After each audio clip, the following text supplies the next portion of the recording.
Bonsoir à tous et bienvenue sur Tesla Alsace. Alors, une vidéo un peu particulière aujourd'hui car non, on va pas parler de la SR+ qui est changée par la Model 3 au même prix avec une autonomie de 491 km et une batterie de 60 kWh au lieu de 55 et un 0 à 100 légèrement augmenté. On va pas parler non plus de la Model 3 Performance qui perd environ 20 km d'autonomie pour un prix similaire.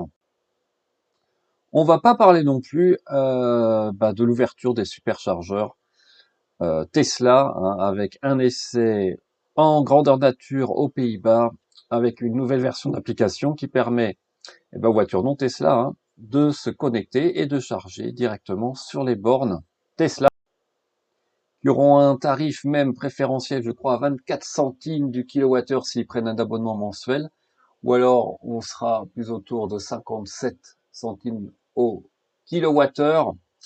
Non, on va pas parler de tout cela.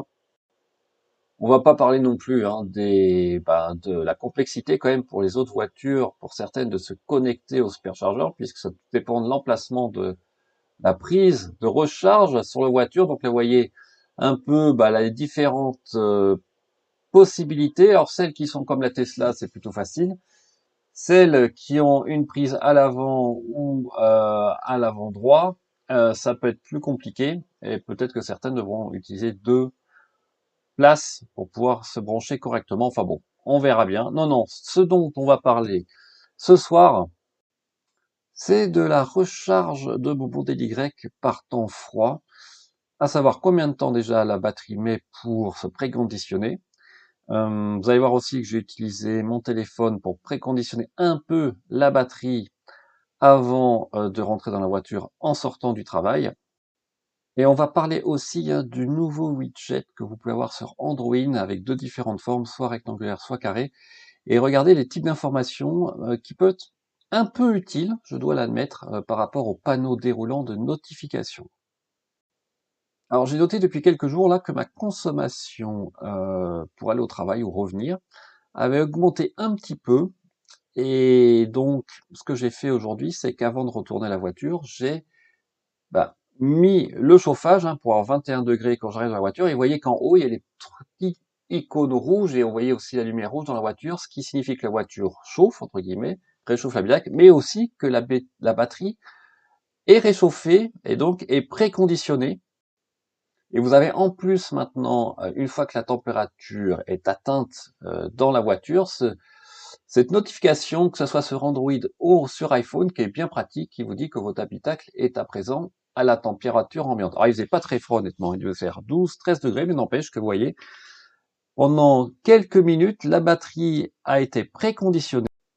Et vous voyez ici aussi très bien, dans l'onglet climatisation, que l'air chaud est diffusé dans l'habitacle, mais que au bout de quelques minutes, cette icône qu'on a vue sur la photo précédente de préconditionnement de la batterie a disparu, mais que ça ne signifie pas pour autant que la température de la batterie est atteinte, on va dire voulue est atteinte, puisque en partant du parking, mes cellules étaient toujours autour de 13 degrés, donc il y a probablement une température limite basse en dessous de laquelle le préconditionnement de la batterie se fait, et ensuite ce préconditionnement s'arrête.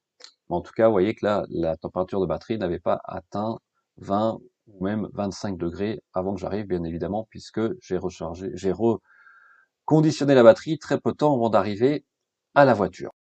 Ce qui veut dire probablement que pendant qu'on conduit ensuite, là, je vais aller au superchargeur, mais si c'était pas le cas, la batterie aurait continué à être préconditionnée, ce qui explique cette légère augmentation de ma consommation pour aller au travail ou pour en revenir. Là, j'ai mis le GPS sur le superchargeur de Mulhouse, donc là j'ai la batterie qui va préconditionner dès le départ, et vous voyez que j'ai environ 20 minutes pour arriver jusqu'au superchargeur, et donc on va voir en 20 minutes combien de degrés la batterie va prendre, et quelle est l'efficacité donc du préconditionnement de la batterie avec le modèle Y. Et vous voyez aussi que ma consommation moyenne est très élevée, puisque là, au bout de 10 km, je suis encore à 278 Wh au kilomètre, ce qui est énorme. mais c'est normal puisque la voiture préconditionne, on va dire vraiment très activement cette fois-ci, la batterie pour arriver à la température optimale au superchargeur. Et vous voyez qu'ensuite, une fois que je suis arrivé au superchargeur après 25 minutes, j'ai une consommation moyenne de 234 alors que je n'ai pas dépassé les 110 km/h sur l'autoroute. En 25 minutes à peu près, ma température de batterie est passée de 13 à 35 degrés, ce qui est tout à fait attendu comme résultat. Et on voit aussi que si vous regardez, mon nominal full pack est supérieur au full pack VNU puisque j'ai 74,6 kWh de capacité à l'heure actuelle, plus que celui au départ. C'est quand même plutôt amusant à voir, mais on n'empêche que voilà. J'arrive au superchargeur en 20 minutes, la température idéale est atteinte. C'était aussi l'occasion pour moi de vérifier si la vitesse de charge des batteries LG 75 kWh avait augmenté depuis la dernière mise à jour. Eh bien, on aura la réponse en fin de vidéo. Là, j'ai fait un 27% à un 83. Après, je vais le diminuer à 80. Et vous voyez que 27,83, on va dire 29,83, 35 minutes de charge prévue pour un peu plus de 50% de batterie rechargée. C'est quand même long. C'est quand même long. Et vous allez voir qu'au départ, j'étais un pic de environ 137, 138 kilowatts autour de 30%, puis ça va diminuer graduellement et on va voir quel est le temps complet que la voiture va mettre pour arriver non pas à 83, mais à 80%. J'en profite pour rappeler que pendant que je roulais, en fait, vous voyez qu'il y avait encore l'icône rouge, hein, les petites raies rouges qui montraient que le préconditionnement de la batterie était aussi notifié sur l'application pendant que je roulais, que j'allais au superchargeur. Vous voyez que je montre les différents temps pour arriver à certains pourcentages de batterie.